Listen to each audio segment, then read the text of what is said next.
መስቀል ላይ በጣም አጭር ሰዓት የቆየው ክርስቶስ ነው። በመስቀል ተሰቅለው በ3 ሰዓት የሞቱ ሰዎች የሉ።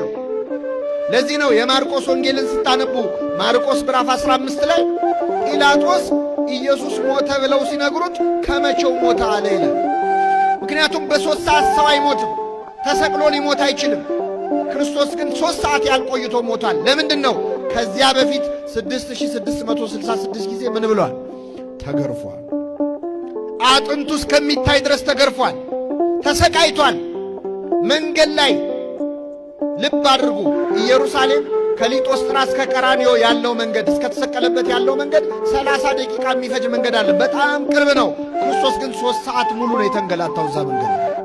መስቀል ተሸክሞ እየወደቀ በወደቀበት እየረገጡት እየተፉበት በብዙ ስቃይ ከባዱን መስቀል ተሸክሞ ወጥቶ በመጨረሻ ላይ በ3 ሰዓታት ውስጥ አምላካችን ስለ ሁላችን ነፍሱን አሳልፎ ሰጠ።